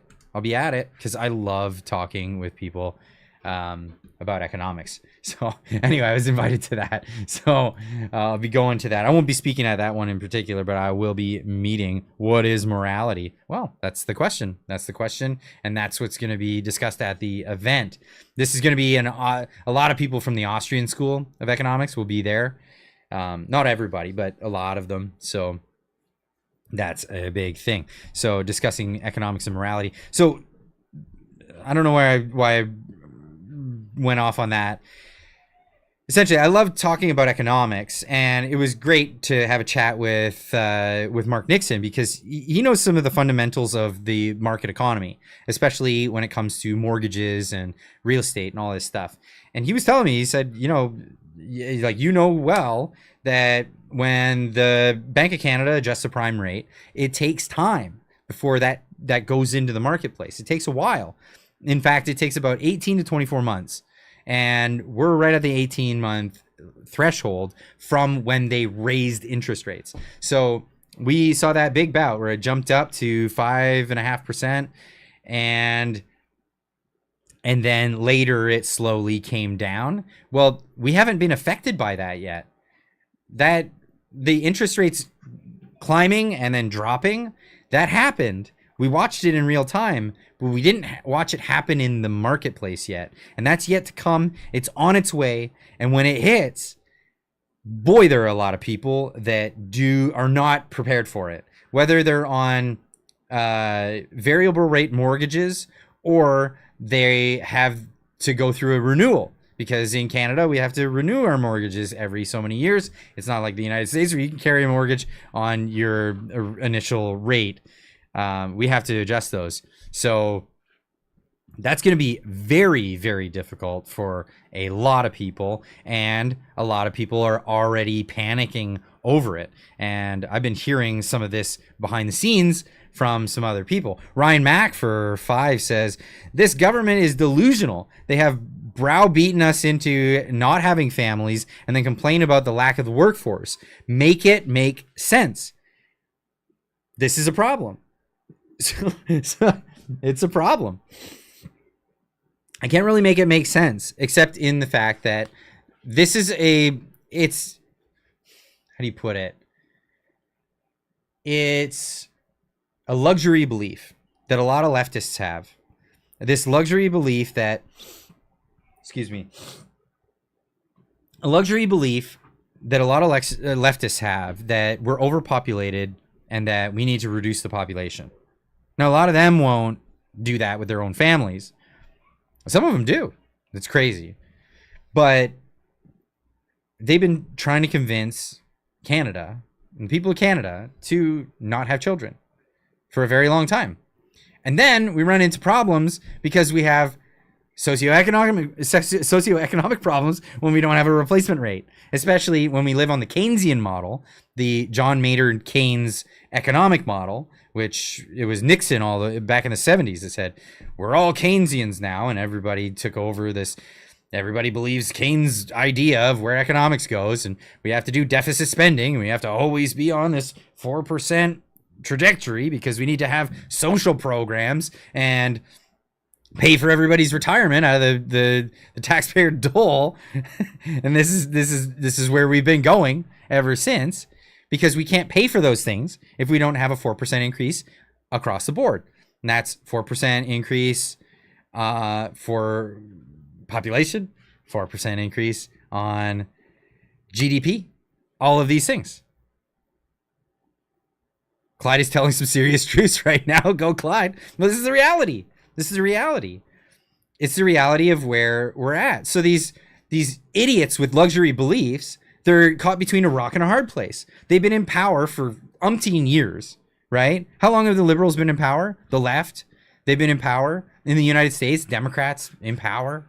Republicans, it's always been this move 2 steps to the left, 1 step back when the Republicans get in, 2 steps to the left, 1 step back.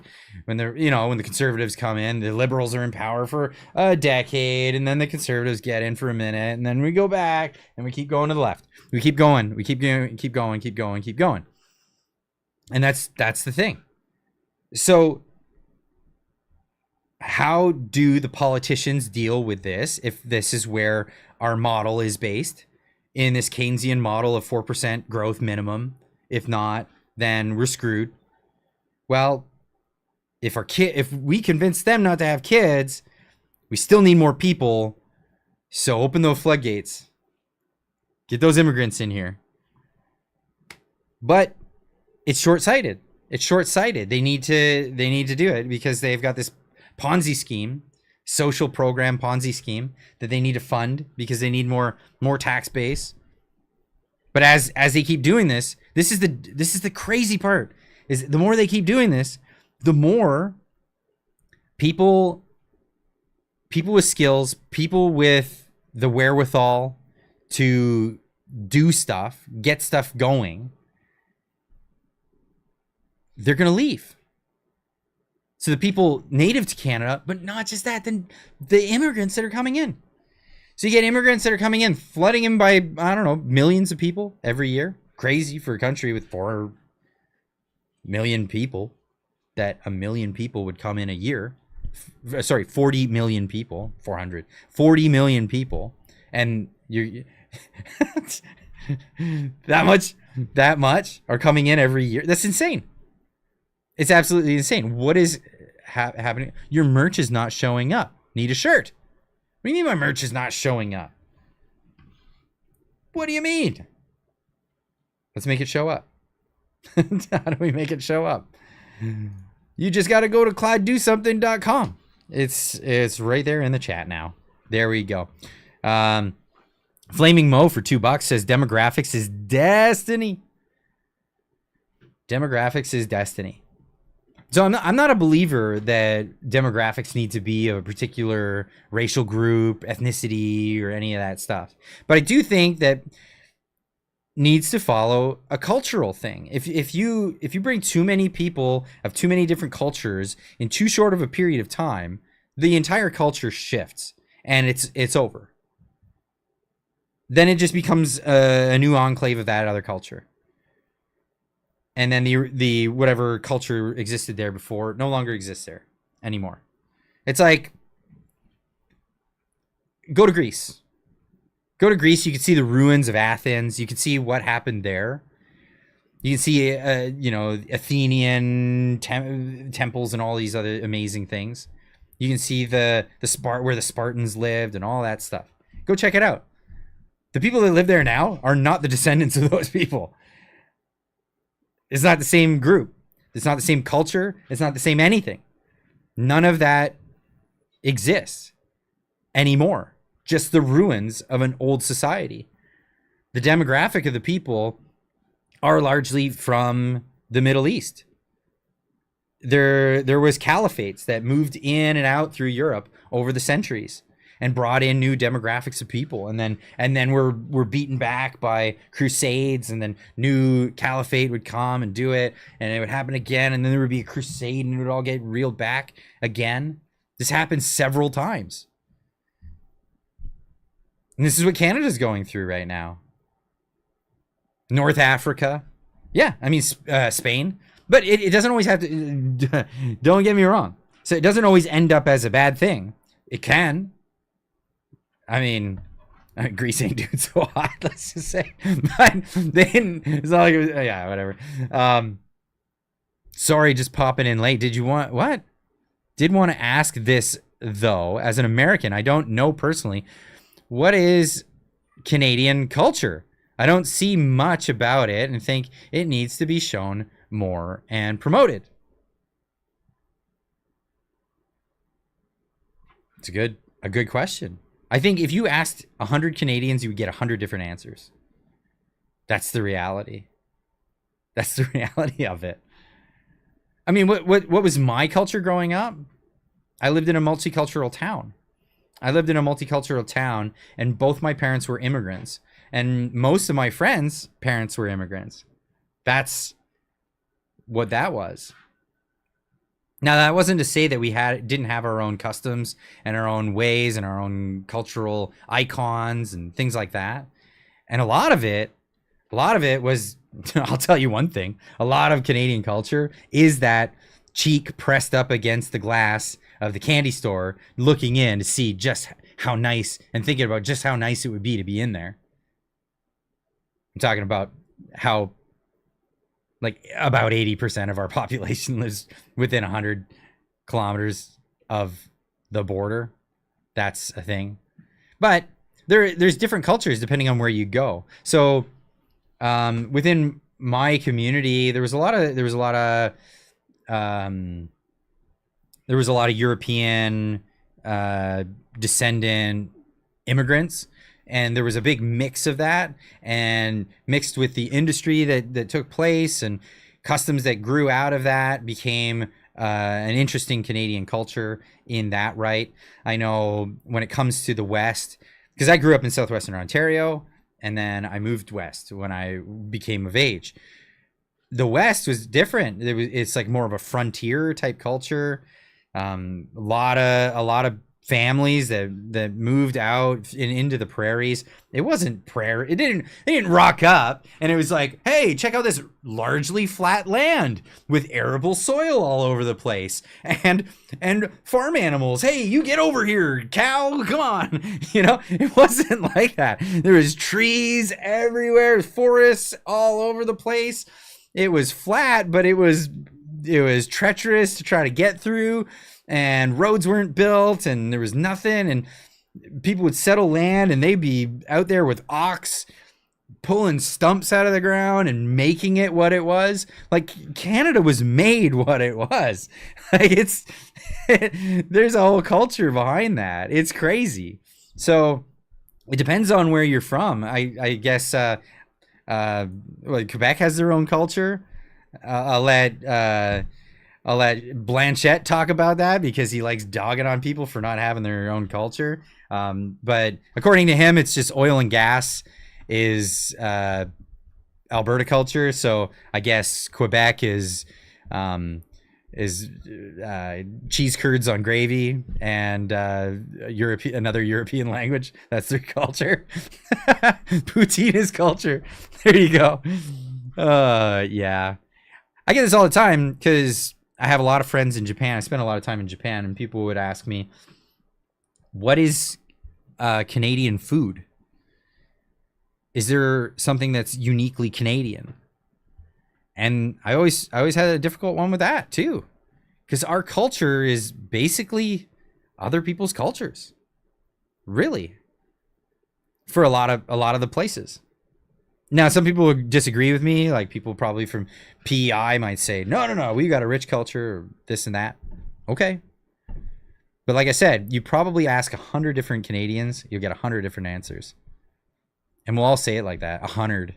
I don't know. I'm joking. Especially if you're in different provinces, maybe not. Steak and potatoes is what I would say.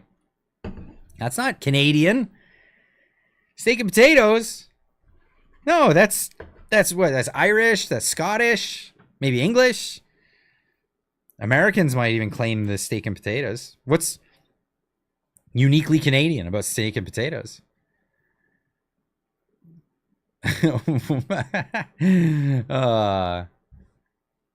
Yeah, I mean, you could someone from Britain. What's uniquely British food?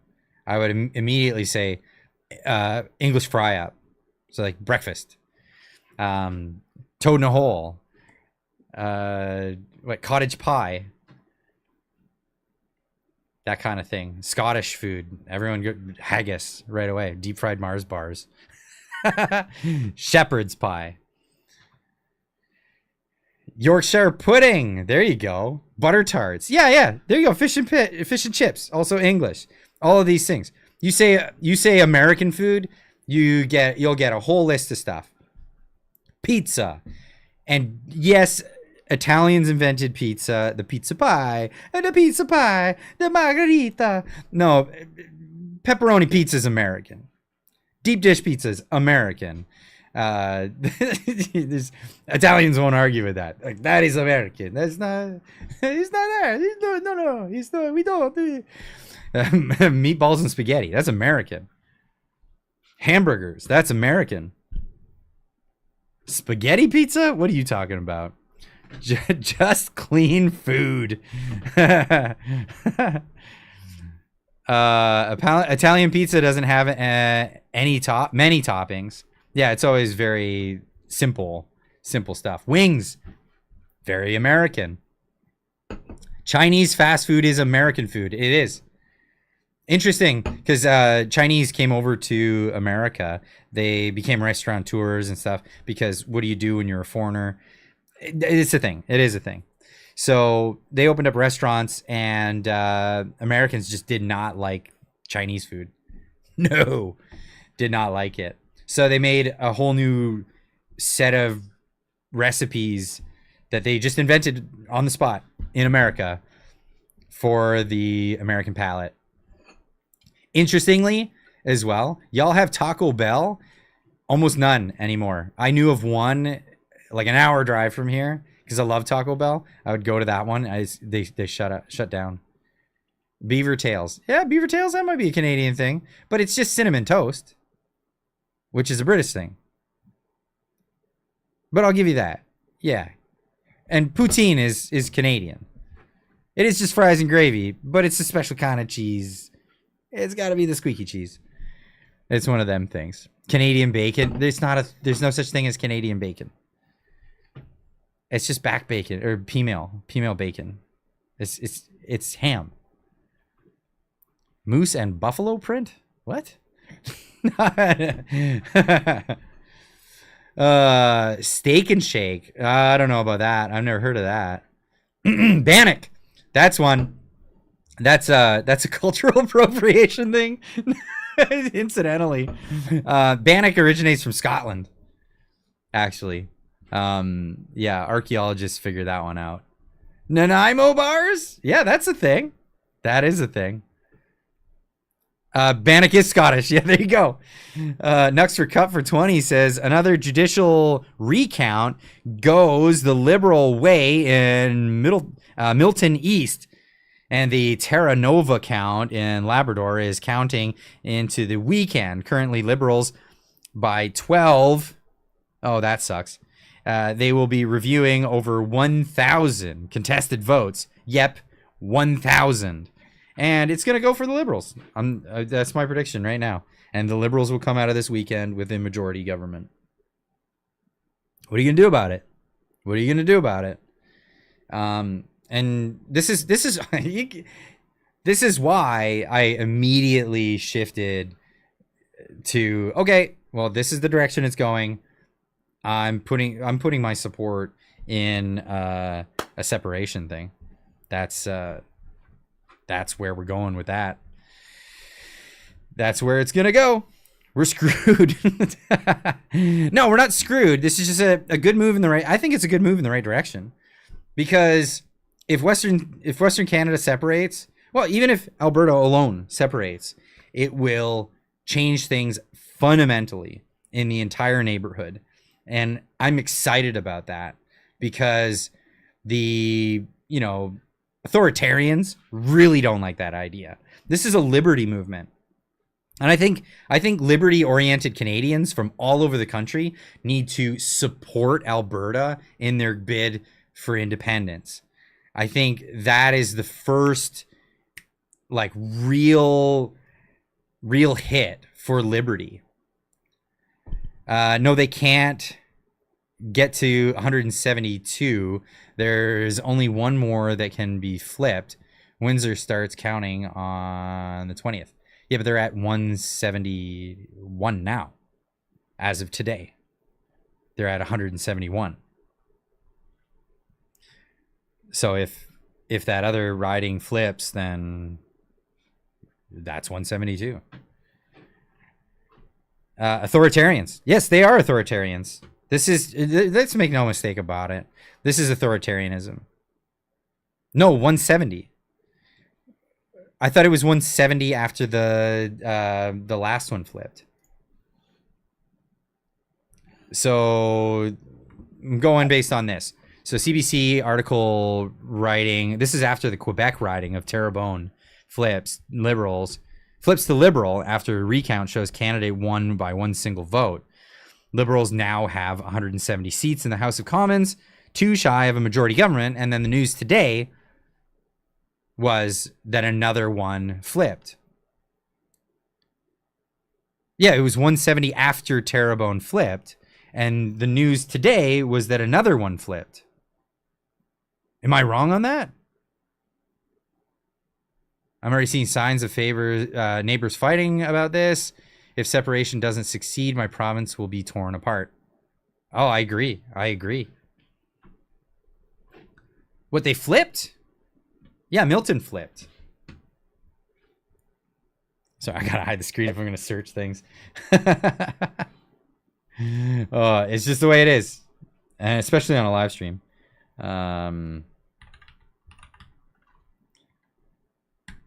Milton East recount. So, I don't know. Let's go with CTV News right away. So, Liberal candidate wins Milton East, Halton South, riding by 21 votes after official recount. That's as of today. An official recount has certified the results of the election in Milton, blah, blah, blah. Tresser Derrickson received that many votes. Only 21 votes separated the candidates. Why was there a recount? La da da da. It doesn't say. Okay. Who else is talking about it? National Post is talking about it. Nothing in the chat. I love you all, though. All right. So, recount confirms narrow Liberal victory in Milton East. To say about... What the heck? This recount leaves the Liberals 3 seats shy of a majority government with 169 MPs. What in the heck? Why is this all contradicting information here? This is really messing me up. Milton had already flipped before the recount. The recount just confirmed the result. They are at 170. So they were already... okay. So that would explain how I got that wrong. Okay. That makes sense. Thank you for clarifying that. I had the same face on as Carney right there. Like, what? Except he's doing that to beer. Because that's the kind of person he is. Who does that to beer? See, my face just can't look that way. Like, it just goes happy. Okay, good. We'll love to set you free.